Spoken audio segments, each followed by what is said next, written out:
Redynamiser l'entrepreneuriat en Afrique, RIA et New World TV vous présentent votre magazine Éducation financière. Nous entendons souvent parler d'éducation financière sans toutefois savoir ce que ça signifie concrètement ou même ce que cela implique. Eh bien, rassurez-vous car aujourd'hui, nous sommes dans l'émission Éducation financière dédiée totalement à tout ce qui concerne les finances. Et pour ce tout premier épisode, je suis avec un expert pour nous expliquer et pour parler de tout ce qui concerne l'éducation financière. Ce sera avec Monsieur Dieudonné Tchabli et moi c'est Mademoiselle Biam Jan. Bonsoir et bienvenue.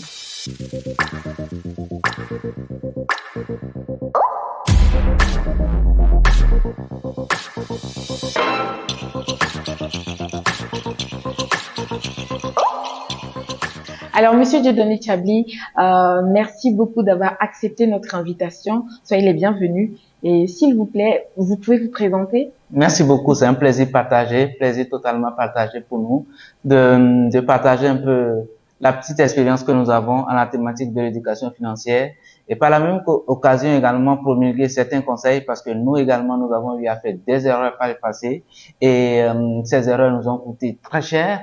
Et c'est pour cela que dès lors que nous avons reçu l'invitation, nous nous sommes dit c'est une occasion parfaite pour nous, en tout cas de partager cette notion-là qu'on appelle l'éducation financière, d'expliquer un peu ce que nous devons comprendre, ce que nous devons retenir de cette thématique et surtout que cela serve à quelqu'un qui nous écoute. Merci beaucoup, c'est vraiment gentil. Je vous connais vraiment élargi. Je sais que vous êtes dans beaucoup de choses.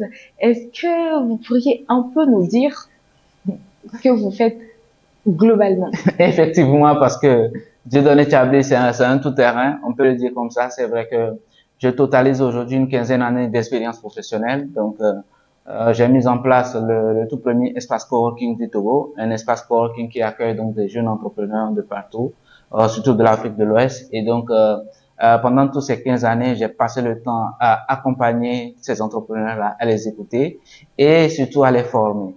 Et moi-même, en tout cas, j'ai piloté pas mal de projets certains ont échoué, certains ont réussi. Et bien voilà, parce que c'est la norme. C'est pas facile. C'est pas du tout facile. C'est pas du tout facile, surtout quand vous n'avez pas les moyens directement vous-même et que vous prenez l'argent de quelqu'un et que vous devez apprendre à mieux les gérer correctement parce que c'est ça aussi qui manquait à l'époque où on s'est lancé dans une aventure sans avoir véritablement la notion d'éducation financière, non seulement cette thématique aussi, mais sans avoir également la notion de gestion de budget, de planification, tout ça. Nous avons fait un flop total. C'est vrai, d'autres projets ont réussi, mais aujourd'hui, nous rendons compte que si on avait quand même pris le temps de se former, d'approfondir, voilà, merci beaucoup, d'approfondir cette notion, de voir comment est-ce que nous pouvons véritablement l'utiliser ou l'implémenter dans nos activités de chaque jour. Je pense que aujourd'hui, on aurait pu être quelque part qui pourrait être donc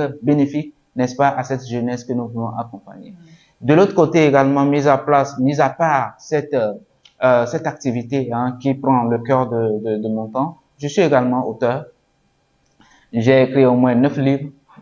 9 livres qui sont beaucoup plus vendus en format numérique et puis en format physique aussi. Donc le tout dernier, c'est sur la thématique de développer la mémoire de son enfant.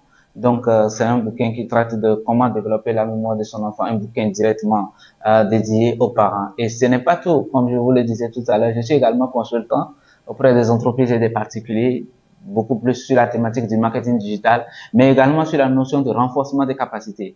Et ce n'est pas encore fini, en fait. Vous touchez à beaucoup de choses alors. Effectivement, je suis un touche-à-tout. Disons que je vais pas parler de dons, non, c'est parce que pendant le temps où vous êtes dans une activité et que vous le faites chaque fois et que vous le faites chaque jour, quand vous allez accompagner des entrepreneurs qui évoluent dans divers secteurs d'activité, eh bien, vous êtes obligé de comprendre, finalement, de devenir un expert dans leurs activités, en fait. Vous voyez? Parce que quand vous n'avez aucune notion de l'activité que mène l'entrepreneur qui vient à vous, eh bien, ça vous sera un peu compliqué de pouvoir l'accompagner véritablement. Donc, finalement, après 15 ans, on a fait un touche-à-tout de l'agriculture à l'élevage, de l'élevage à l'artisanat, de l'artisanat au secteur digital. Aujourd'hui, on a quand même une ouverture d'esprit assez large qui nous permet donc de comprendre rapidement quelques notions. Donc, pour résumer, disons que Dieudonné Tchabli, c'est juste un consultant et un conseiller. J'interviens beaucoup plus auprès des entreprises, mais aussi auprès des particuliers qui me sollicitent sur, n'est-ce pas, le renforcement de leurs capacités. Ça, c'est l'élément 1. La gestion de leurs finances, ça, c'est l'élément 2. Et la gestion de leur investissement. Et Dieu merci, aujourd'hui, nous avons la chance de vous avoir avec nous sur ce plateau pour parler de tout ce qui touche à l'éducation financière. Oui, tout ce qui touche à la finance et tout. Et sans plus tarder, j'aimerais qu'on aborde notre sujet. Allez-y. Pourriez-vous nous parler concrètement de ce que nous appelons éducation financière? Alors, disons que c'est des expériences que nous avons vécues, donc nous ne disons pas avoir la connaissance totale en la matière, mais nous allons quand même essayer d'apporter, n'est-ce pas, des définitions terre à terre, standards, pour que tout le monde puisse comprendre effectivement, mamans. Parce que c'est ça qui est très important. L'éducation financière, ce n'est pas pour les personnes riches, ce n'est pas pour les personnes à revenus moyens ou bien à revenus très faibles, ce n'est pas pour les entrepreneurs, ce n'est pas pour les femmes, c'est pour tout le monde. C'est pour tout le monde. Alors, lorsqu'on parle d'éducation financière, il s'agit tout simplement d'apprendre comment gérer l'argent. Parce que l'argent, ça se gère. Peu importe l'argent. Peu importe l'argent, c'est-à-dire que ça soit ton revenu mensuel, que ça soit ton revenu mensuel, que ça soit ton revenu journalier, eh bien, l'argent, ça se gère. Parce que ce n'est pas tous les jours que vous aurez la possibilité d'avoir accès, par exemple, à cet argent-là en question. Et on ne peut pas faire grand-chose aujourd'hui dans ce monde si vous n'avez pas un minimum sur vous.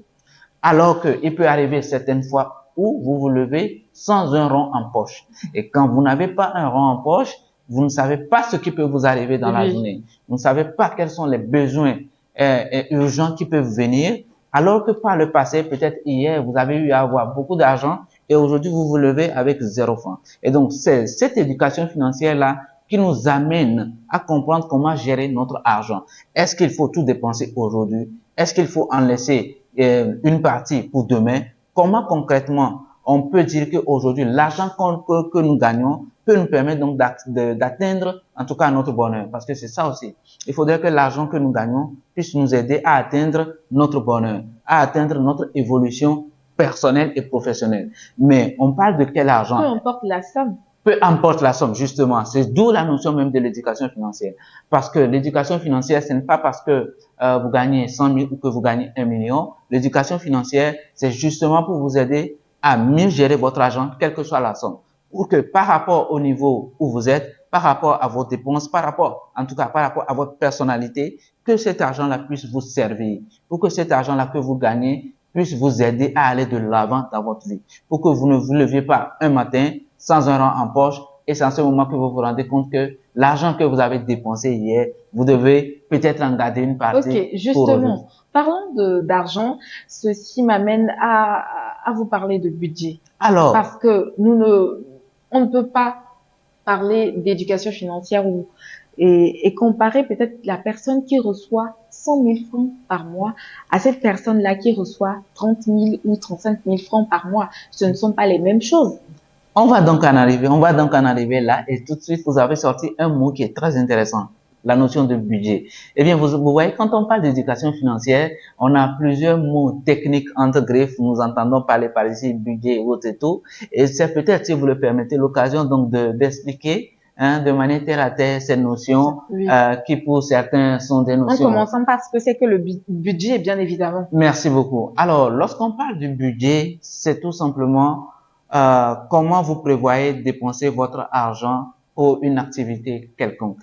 D'accord? Oui. Donc, si par exemple, vous avez envie de faire une fête, eh bien, vous allez établir un budget.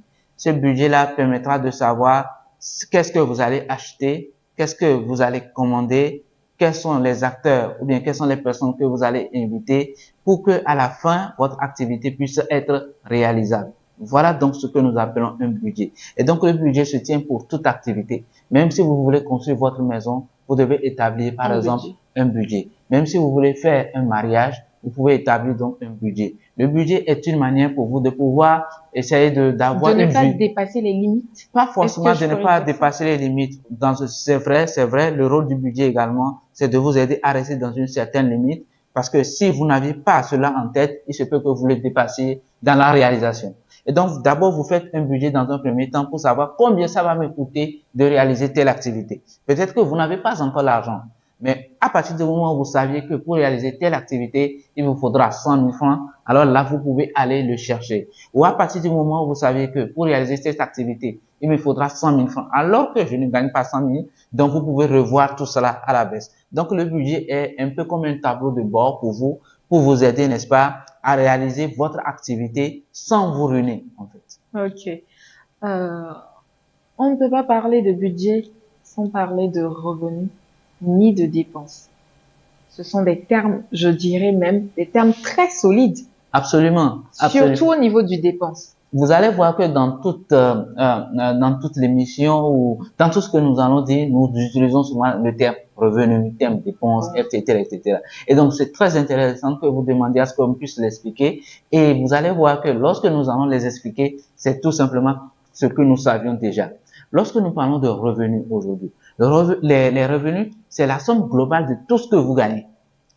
Global de tout ce que vous gagnez. Que, par exemple, vous avez un salaire, ça fait partie donc d'une entrée, d'accord? Oui. C'est l'argent donc qui rentre dans votre poche. Et donc, si vous avez d'autres activités également et que cette activité vous permet de gagner de l'argent, eh bien, ça rentre dans votre poche. Donc, tout ce qui est argent et qui rentre dans votre poche, nous les appelons donc revenus. C'est votre revenu. C'est votre revenu. Et les dépenses, c'est tout ce qui sort de votre poche. Alors, nous sommes dans un schéma d'entrée et de sortie. Voilà. Donc, l'argent, ça rentre dans ma poche. Donc, ça fait partie des revenus. Cet argent peut venir d'une activité que je fais, ou bien d'un salaire que je perçois, ou de quelque chose que je vends habituellement. Et à partir du moment où ça rentre dans ma poche, eh bien, je vais l'appeler revenu. Il faudrait que nous retenions bien cette explication de départ, parce que c'est ce qui va couronner, n'est-ce pas, toute notre émission. Et lorsqu'on parle de dépenses,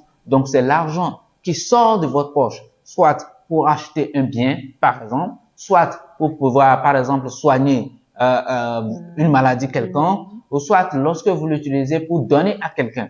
À partir du moment où vous donnez une partie de vos revenus à quelqu'un, donc on va le classer dans les dépenses. Exactement. Ah oui? Exactement. Voilà, parce que ça fait partie des dépenses. Il y a peut-être des dépenses qui sont des dépenses régulières, ok? Des dépenses régulières, si on peut le dire comme ça.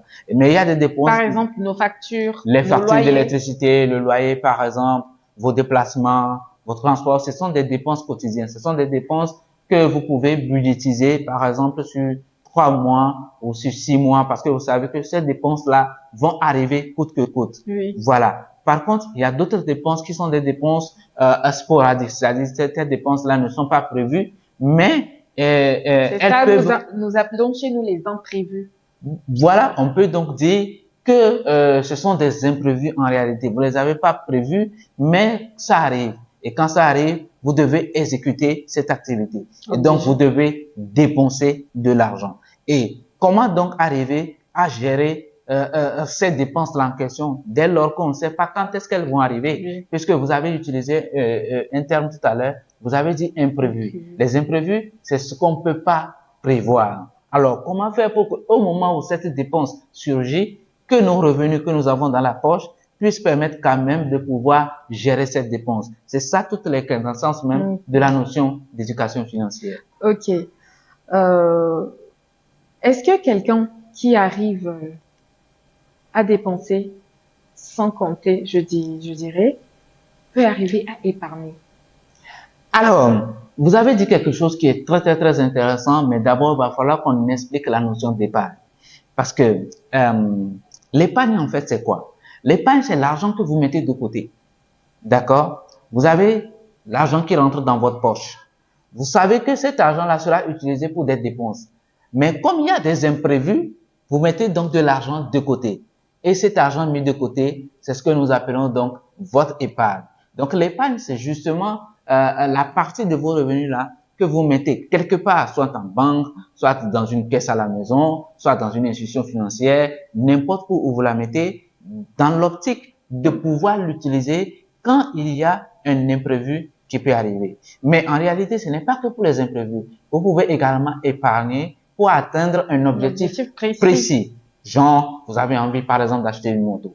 Vous avez envie d'acheter votre voiture et donc pour cela, vous savez que vos frais de loyer, ça vous coûte tant. Ça, ce sont des dépenses que vous allez décaisser. Maintenant, vous allez mettre une partie à côté pour que d'ici 1 an, d'ici 2 ans, vous soyez donc capable de vous acheter cette moto ou cette voiture. Merci bien. Et donc, c'est cela que nous appelons épargne. Donc, il va sans dire que celui qui dépense forcément tout son argent, eh bien, il aura des difficultés à épargner.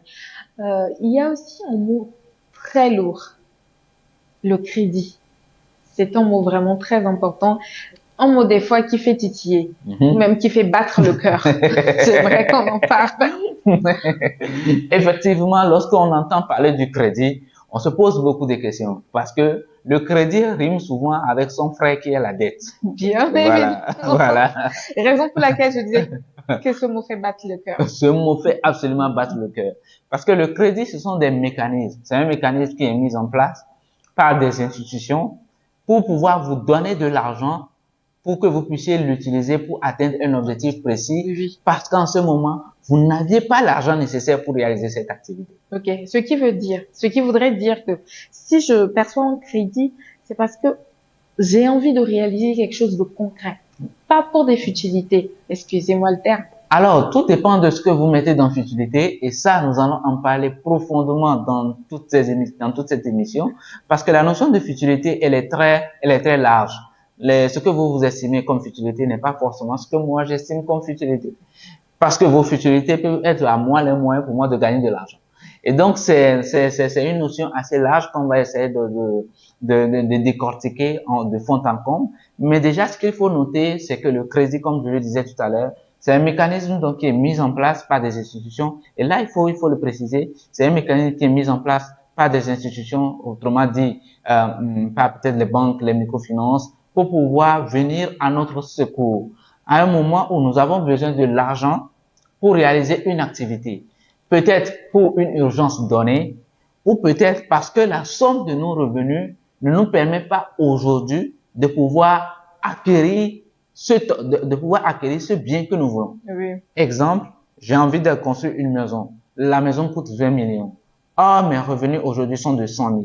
Il me faudra donc plusieurs mois ou bien plusieurs années, si même je mettais tout l'argent de côté pour pouvoir donc acquérir cette maison. Donc, à partir de ce moment, je me rends vers une institution, je me rends vers une banque et je lui dis, voilà ce que je gagne. Donnez-moi du crédit, donnez-moi cette somme et je vous le rembourserai avec tel montant jusqu'à finir. Ainsi, dès lors que moi je perçois ce crédit, je peux donc l'utiliser pour atteindre mon objectif. Parce que j'ai deux choix, j'ai deux possibilités quand j'ai envie d'atteindre un objectif. Économiser ou faire. Merci. Soit j'économise, d'accord, donc je mets de l'argent de côté. Je connais bien le coût de la moto qui est de 500 000. Je peux économiser 50 000 par mois. Donc techniquement, en 10 mois, eh bien, j'ai ma moto. Ou soit je me dis, non, je suis pressé, il faut que j'ai ma moto aujourd'hui ou dans 2 semaines. Dans ce cas, je vais donc vers une institution, ok, et je lui demande de m'accorder un crédit. Et donc, ce crédit devient pour moi une dette à payer. Et je dois donc payer cette dette en question. Et bien sûr, pour y arriver, il faudra l'inclure dans votre budget. Et ce que vous devez comprendre, c'est que lorsque, par exemple, vous allez vers une institution pour avoir du crédit, il y a la notion d'intérêt qui vient. Parce que le montant que vous percevez auprès d'une institution ne sera pas forcément le même montant que vous allez retourner. Autrement dit, si vous prenez 100 000 francs, vous n'allez pas retourner exactement 100 000. Vous allez payer 100 000 plus quelque chose. Et ce quelque chose-là, c'est cela que nous appelons donc les intérêts. Les intérêts, donc, c'est l'argent que vous payez parce que quelqu'un a dû stocker son argent chez vous pour que vous puissiez atteindre son objectif. Si cet argent-là était avec lui, il l'aurait peut-être utilisé pour gagner encore plus d'argent. Maintenant, à partir du moment où il vous donne, il faut qu'il soit rémunéré en retour. Donc, je dirais peut-être que c'est la même méthode. Puisqu'il vous le donne, il perçoit quelque chose. Voilà, en fait, on peut dire qu'en réalité, le terme donner, oui, on peut l'expliquer comme ça pour que ceux qui nous suivent puissent nous comprendre. En réalité, ce n'est pas du don, c'est du crédit. En fait, ils vous le prêtent. Voilà le terme concret. Ils vous le prêtent pour que vous puissiez lui rembourser avec donc quelque chose. Et donc, ce quelque chose-là, c'est sa rémunération, en fait. Oui. Parce que son argent, vous allez l'utiliser pour faire quelque chose. Et cet argent-là, il faut qu'il gagne quelque chose sur cet argent. Et ce qu'il va gagner sur cet argent, c'est ce que nous appelons donc les intérêts. Ok. C'est très intéressant. Et nous allons continuer avec l'investissement. Alors, ouais, lorsque par exemple, vous avez donc prévu votre budget et que vous savez ce que vous gagnez et que vous savez ce que vous dépensez et que vous voulez, par exemple, prévoir certaines dépenses, en tout cas ce que nous appelons par les imprévus, et que vous mettez de côté ce que nous appelons donc épargne, il peut arriver qu'il vous reste encore quelque chose. C'est-à-dire un montant une partie de vos revenus que vous n'allez pas forcément utiliser aujourd'hui. Et cette partie de revenus-là, vous pouvez décider, par exemple, de le fructifier. C'est-à-dire, il faudrait que cet argent vous rapporte encore quelque chose. Et c'est ça la notion de l'investissement. Ce qui vous permettra, par exemple, de pouvoir gagner encore plus d'argent pour les prochaines fois. On peut investir et réinvestir. Vous pouvez investir, réinvestir. Tout dépend. En fait, c'est ça même l'intérêt de cette émission. Parce que l'objectif, c'est donc d'amener les gens à savoir quand investir, quand réinvestir et quand réinvestir. Parce que, comme vous l'avez dit en début, nous n'avons pas les mêmes revenus. Il y a d'autres qui sont à 30 000, il y a d'autres qui sont à 100 000, il y a d'autres qui sont à des millions. À des millions. On peut le dire comme ça. Alors que de l'autre côté, il y a d'autres qui sont à 30 000 avec des revenus, avec des dépenses de 100 000. Il y a d'autres qui sont à 1 million avec des dépenses de 1 million 500. Ouais. Donc, les profils ou les personnes ne vont pas réagir de la même manière par rapport à ces termes, par exemple. En termes d'épargne, investissement, dépenses et revenus, nous n'aurons pas la même perception de la chose ou la même réaction par rapport à la chose. Donc, à partir du moment où vous arrivez, par exemple, à avoir des revenus et que ces revenus-là arrivent déjà à satisfaire vos dépenses immédiates ou vos dépenses que vous avez prévues et que vous arrivez à mettre de côté quelque chose qui va vous permettre de pouvoir gérer les dépenses qui ne sont pas prévues, il peut y arriver qu'il vous reste donc quelque chose en plus. Et ce quelque chose-là, vous pouvez décider tout simplement de le mettre pas de côté, parce que quand vous le mettez de côté, vous êtes dans l'épargne, mais vous voulez le mettre quelque part où cela vous ramène encore de l'argent. Vous voulez fructifier cet argent. Et là, quand vous essayez de fructifier votre argent, vous êtes en train donc d'investir. Ok. Nous ne pourrions pas parler de revenus, d'épargne, de crédit sans toutefois parler de planification financière. Alors, effectivement, là, vous rentrez dans les gros mots. Nous sommes là pour ça, Nous sommes là pour ça, exactement. Vous rentrez donc dans les gros mots et nous avons tout de suite expliqué le budget, ok?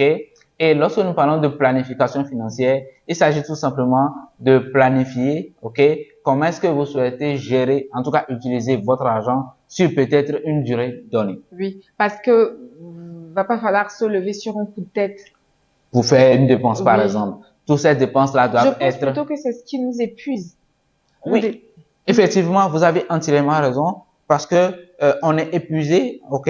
Non seulement on est épuisé moralement, mais également financièrement, puisque lorsque une dépense tombe sur la tête, quelquefois on les appelle des achats impulsifs, c'est-à-dire vous avez vu une robe assez... Surtout les femmes. Voilà, donc vous êtes femme, donc je vais pas dire le contraire. Donc, lorsque vous êtes, par exemple, impulsif, lorsque vous faites des achats impulsifs, par exemple, ça vous épuise financièrement. Alors que si vous avez, par exemple, planifié vos dépenses, si vous avez planifié votre budget, vous saurez que, cette dépense-là, je ne peux pas la faire aujourd'hui. Peut-être une autre fois. Peut-être une autre fois. C'est vrai que c'est quelque chose qui vous plaît bien. Vous avez envie de manger, n'est-ce pas, ce poulet rôti qui sent très bon de l'autre côté. Oh là là. Voilà, vous avez envie. Ça donne de l'eau à la bouche. Il y a une activité touristique quelque part au nord de Kara. ça vous excite, vous avez envie d'y aller, vous avez envie de découvrir des choses. Mais au même moment, lorsque vous regardez votre tableau de bord, lorsque vous regardez votre budget, lorsque vous regardez votre planification, vous vous rendez compte que vous ne pouvez pas, n'est-ce pas, faire cette dépense-là en ce moment précis. C'est l'importance donc de pouvoir tenir une planification. Mais il y a aussi les assurances. Ben voilà, les assurances en réalité c'est quoi? Et il faudrait qu'on l'explique clairement. D'abord, qu'est-ce que nous appelons par assurance? L'assurance, c'est pour vous, ou bien c'est également un mécanisme, de la même manière dont on a parlé de crédit tout à l'heure, c'est également un mécanisme qui est mis en place pour vous assurer en cas d'urgence, pour que vous n'ayez pas forcément besoin d'utiliser l'argent que vous avez prévu, pour que vous ayez besoin d'utiliser votre argent. D'accord? Par exemple, les dépenses qui ne sont pas souvent prévisibles, je peux parler des décès, par exemple, ok?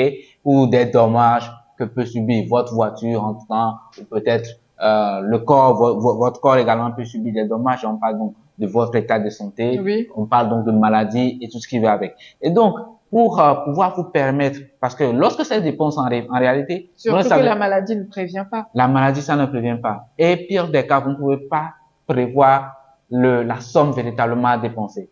Une maladie, par exemple, peut vous coûter aujourd'hui 5 000 francs pour la traiter, mais une autre maladie pourrait vous coûter carrément 1 million.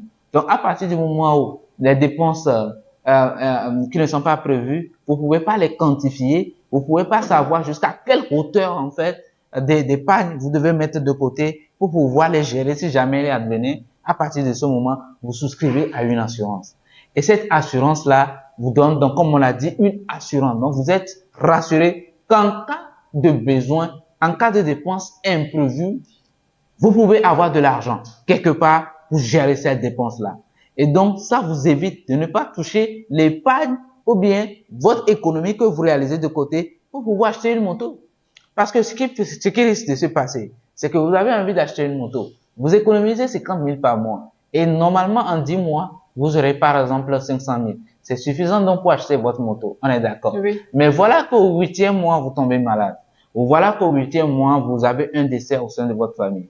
Et que le décès là implique donc la gestion de l'enterrement. Et donc pour enterrer, pour gérer tout ce qui est veillé et tout ça, il vous faudra dépenser par exemple 400 000. Ouais. Donc l'épargne que vous avez réalisée, toute l'économie que vous avez mis de côté, vous allez l'utiliser pour une autre dépense que vous n'aviez pas prévue. Ce qui fait que votre objectif d'achat de moto serait donc repoussé encore à X temps. Alors que si pendant ce temps, vous avez souscrit à une assurance, personne ne sait quand la dépense imprévue va surgir. À partir du moment où vous avez souscrit à une assurance, ce qui va se passer, c'est que même si au 9e mois ou au 8e mois, la dépense surgit, eh bien, vous êtes rassuré. Vous savez que, il n'y a pas de souci, j'ai mon assureur, j'ai une assurance qui pourra donc me sauver dans ce cas. Donc, cet assureur-là, ou bien cette formule d'assurance pourrait me donner de l'argent. Je garde toujours mes 450 000 que j'ai déjà économisé pour ma moto. Donc, je vais chez mon assureur et je lui dis, voilà, la dépense que je n'avais pas prévue, elle est arrivée. Et donc, j'ai besoin de l'argent pour pouvoir la gérer. Et donc, c'est votre assureur qui va pouvoir tout gérer pour vous. Donc, je peux toutefois aller chez l'assureur pour payer, par exemple, mes impôts, mes taxes?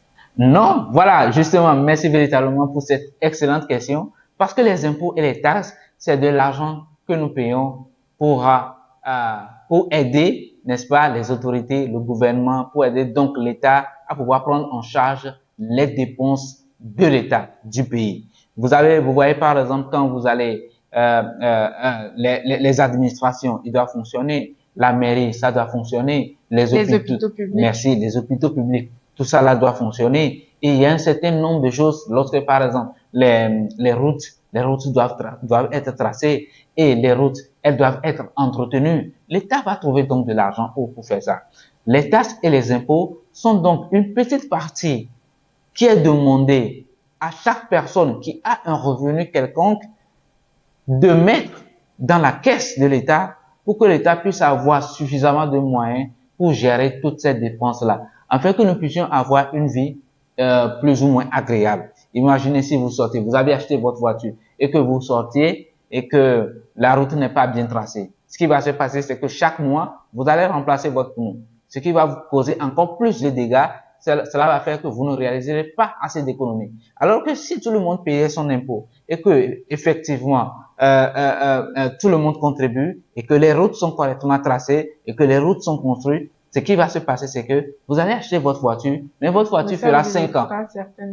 Votre voiture fera 10 ans.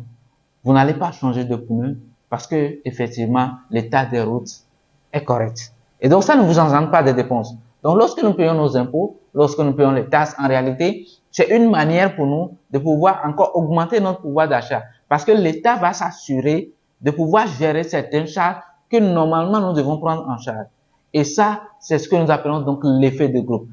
Donc à partir du moment où tout le monde contribue donc à cette cagnotte commune, là on peut l'appeler une cagnotte commune, donc les taxes et les impôts. Donc à partir du moment où tout le monde contribue à cela, donc l'État aura les moyens nécessaires pour pouvoir gérer les dépenses dans l'intérêt collectif de tout le monde. Et qui nous évitera plein de choses. Oui. Plein de choses. Par exemple, les hôpitaux doivent être équipés parce que si les hôpitaux ne sont pas équipés, eh bien vous risquez en tout cas de dépenser plus. Oui, puisque peut-être en allant peut-être dans d'autres hôpitaux, en allant peut-être dans d'autres institutions privées ou même en quittant carrément le pays, et cela va vous créer plus de dépenses. Et donc si l'État a les moyens et que ces moyens sont utilisés pour par exemple équiper, n'est-ce pas, ces hôpitaux-là, vous verrez que les taxes et les impôts que vous payez en réalité vous servent. Parce que au lieu de prendre un billet d'avion de 400 000, 500 000, 700 000 pour aller dans un autre hôpital se faire soigner et revenir. À l'extérieur? À l'extérieur, par exemple, si l'État avait donc les moyens nécessaires pour l'équipement, eh bien, vos 500 000 resteront dans votre poche aujourd'hui et tout l'argent que vous aurez dépensé donc resterait dans votre poche. Et donc, payer les taxes et les impôts, en réalité, c'est prévoir d'économiser sur du long terme. Oui. Eh bien, Monsieur Dieudonné, ce fut un plaisir d'avoir partagé ce plateau avec nous. Nous espérons vous retrouver très bientôt, surtout pour le second numéro. Absolument. Je serai là, si plaît à Dieu. Nous allons nous retrouver encore pour plus approfondir donc la notion même de d'éducation financière. En réalité, comment il faut la mettre en place, parce que c'est ça. Aujourd'hui, nous avons compris les notions. Oui. Aujourd'hui, nous avons décortiqué toutes les notions. Mais la prochaine fois, nous allons essayer d'expliquer comment la mettre en place, comment la pratiquer au quotidien de nos activités de chaque jour. Ce fut tout simplement un plaisir. Merci beaucoup. Merci à vous.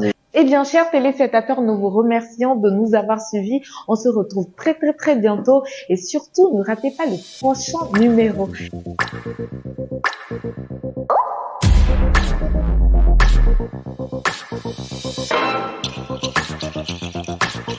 Votre magazine Éducation financière vous a été présenté par Redynamiser l'entrepreneuriat en Afrique, RIA et New World TV.